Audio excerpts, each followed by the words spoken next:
The Roots of Compassion, uncovering the foundation and early history of the Poor Farms. Today we're going to explore an often overlooked chapter in American history. The Poor Farms, established in the 19th century, provided a safety net for the most vulnerable members of society. These institutions, though often shrouded in secrecy and stigma, played a vital role in the lives of countless individuals and families.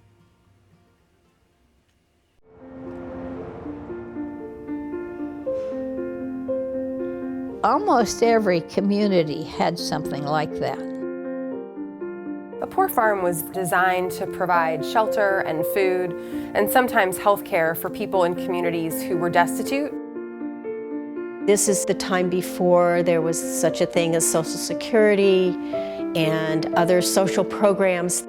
Anyone who could not support themselves, anyone who didn't have a reliable paycheck, anyone who was possibly in a transient labor situation, and the county would then refer them to one of these houses.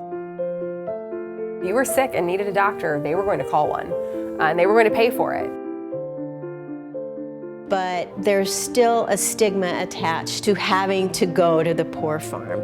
It was the last resort. And it was what you did to take care of your people who couldn't take care of themselves. The concept of the poor farm has its roots in the English Poor Laws, which date back to the 18th century. These laws mandated that local parishes provide relief to the poor, elderly, and disabled. As the American colonies developed, they adapted similar approaches to caring for the poor. Poor farms developed as a kind of American evolution on a British system. Please, sir, I want some more. Blimey, he wants more. I think when we look at the early 19th century, when a lot of poor farms are being developed and built for the first time, there is belief that people who live there have done something wrong. In the 1840s, the region's first non-native settlers and fur trappers set up early laws requiring counties to care for their poor. In the West, in Oregon, it was very unorganized at first, but it started right away, just like schools did. Education was important, and taking care of people who couldn't take care of themselves was also important. But in the 1850s, Beeson cared for the sick and dying in his home. And then John Beeson would apply to the government for reimbursement, and that's how it was handled in the beginning. What had been a general practice became law in 1854, when the territorial government required counties to take care of their indigent residents. The pauper shall receive such relief as the case may require out of the county treasury. A commission or judge determined who got help, what type, and how much. Anyone deemed a rogue and vagabond could be denied relief. While direct cash payments were usually reserved for the so-called worthy poor, like widows and veterans, others could end up at a poor farm. The idea behind the poor farm was a means to house impoverished individuals while also recouping some of the cost associated with caring for them. In the early 19th century, the concept of the poor farm emerged as a more humane and cost-effective alternative to traditional poorhouses. These institutions were designed to provide a self-sufficient community for the poor, where residents could live and work together.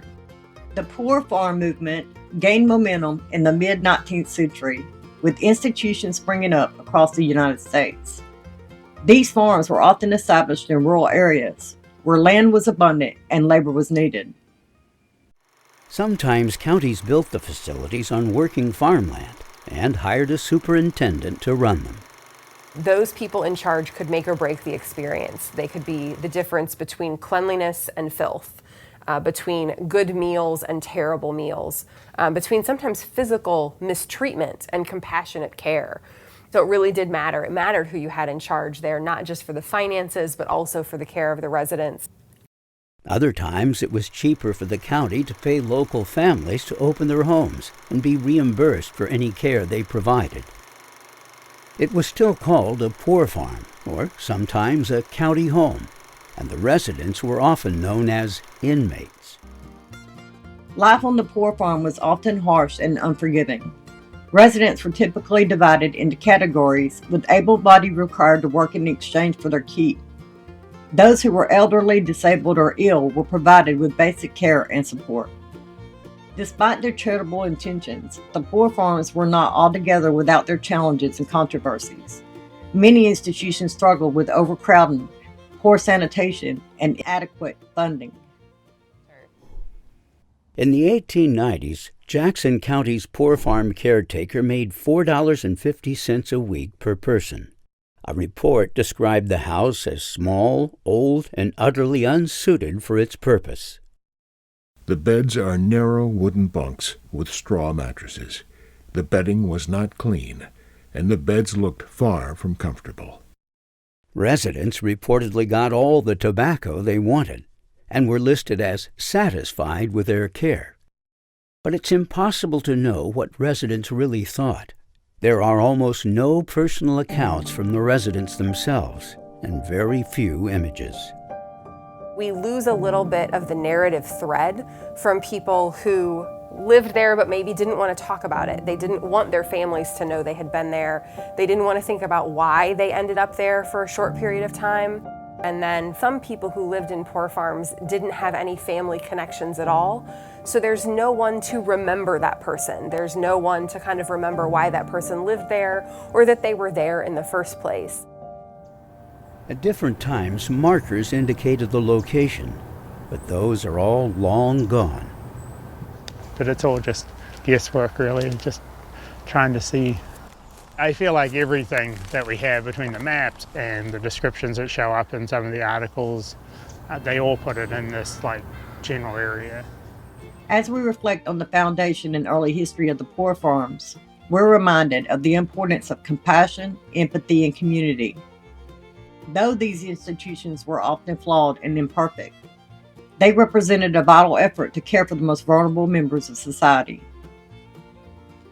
Let us honor the memories of those who lived and died on the poor farms and recognize the importance of preserving our collective history. May their stories inspire us to continue working towards a more just and compassionate society all around. In the words of social reformer and poor farm advocate Dorothy Dix, "The care of the poor is a sacred trust, and those who are entrusted with it must be held accountable." Today we remember the poor farms and the lives they touched, and we recount ourselves to the sacred trust of caring for the most vulnerable among us. Thank you for listening. Have a good day, guys.